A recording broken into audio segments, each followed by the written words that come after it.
Welcome to Tiantian Xiangqi Chinese Chess, the complete walkthrough. So if you're like me, you're interested in playing Chinese chess, but you've been confused by the lack of English-based resources.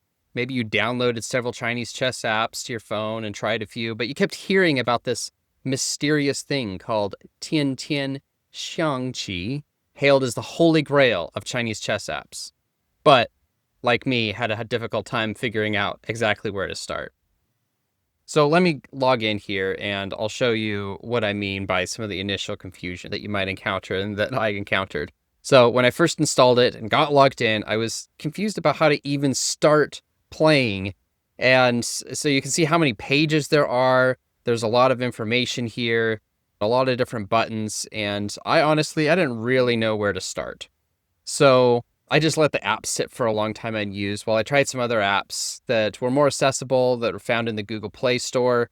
But I found that most of those apps have some serious limitations or issues that really do make Tiantian Xiangqi the king of Chinese chess apps. So I ended up returning to this and many hours later, finally started to figure it out. And that's what I hope to share with you in this tutorial, is save you some of the pain of getting started and navigating the app. So we'll cover how to set up your WeChat account, which you'll use to log in, how to install Tiantian Xiangqi, which isn't as simple as just installing from the Google Play or Apple stores. And we'll cover how to do real name authentication in 3 different places. Yes, you heard that. 3 different places: the chess app, WeChat Pay, and Tencent Health System. So in short, we're going to cover all the setup stuff that ended up taking me several hours of messing around, screenshotting the app, using Google Translate to figure it out.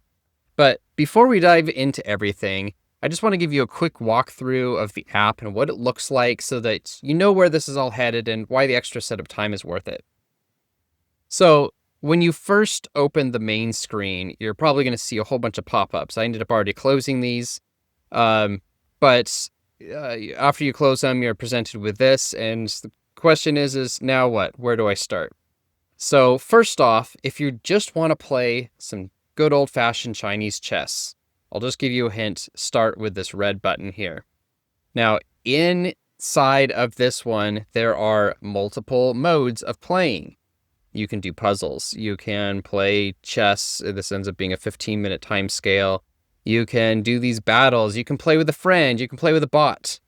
Quite a bit of different things. What I ended up doing, and what I would honestly recommend if you're just wanting to get started playing and getting involved in the ranking system, is to just follow the crowd. So these little numbers here show us how many people are currently logged in, and this invariably is the most crowded place, and honestly where I would say to start. So if you click here, then you're going to see a bunch of the popular games that people are currently spectating. And if you want to start joining and playing and get matched to another player in the exact same way that you would on chess.com, click this button down here, and you're going to get pulled into an actual game.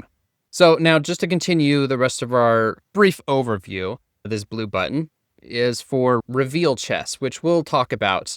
It's a variant of Chinese chess that is quite popular. It's where the pieces are placed upside down and you don't get to see what they are. Lastly, this green button has some other games. I guess the developers decided to put Go in there, and they have international chess planned. I don't plan on covering these. They're honestly not very popular in the app, so I don't know if they're going to be really doing much development on this, but we'll see. Now, on the bottom here, we have these 5 icons, and these bring us into some different pages. So this first one is for actually playing the game. So when you want to play a game, this first page is for playing. The second page here is for learning. So they have some different courses, they have some analysis tools, storage for all of the games that you've played. You can save games, you can enter games maybe that you played in person. If you wrote down the notation, you could enter a game in and save it into a folder in here. You can take a picture of a chessboard and have that analyzed. So there's quite a few features here for engaging in learning and development, so to speak, of Chinese chess. This middle page here has a bunch of, I guess I would call it, community things. So you can have a friends list, there's news articles, there's videos and video courses. And then this page has a bunch of the in-app rewards and consumables. So as you're using the app, you can choose. This is one of the things that I like about Tiantian Xiangqi is that you get the choice. You can choose to watch ads in order to gain resources. So you can gain analysis cards, you can gain tickets to the tournaments and things like that if you choose to watch the ads. And then lastly, there's a page for your personal profile. And we are planning on going through in all of the setup stuff exactly how to do the real name verification. So my profile has my real name verified. I had to actually send them my passport and all that. And I'll show you how to do that. That's what this little blue icon here is, just showing that I'm real name verified. And then it has my chess level, which, yes, very low. I'm a brand new beginner. Don't come looking to me for advice on strategy. Probably one of the reasons why I'm such a beginner is because I spent all my time figuring out the app and not actually playing. So I'm hoping to help you guys skip some of that initial blood, sweat, and tears of figuring out how to actually get started in the app and jump right into playing and learning. So just to review real quick, if you happen to have already gotten installed and done the WeChat login on your own and you're just wanting to know how do I get started, just to review this big red button here and then follow the crowd. That's my piece of advice there. Pick the option that has the most number of players and you'll probably be in a good place for just immediately playing some games. Now, if you haven't gotten to this point yet already, if you haven't already installed the app, you haven't created a WeChat account and all of that, don't worry. That's what the next sessions of our tutorial are going to cover. I'm planning on us covering it in somewhat excruciating detail so that you can just follow the instructions and get everything set up correctly and get started with playing.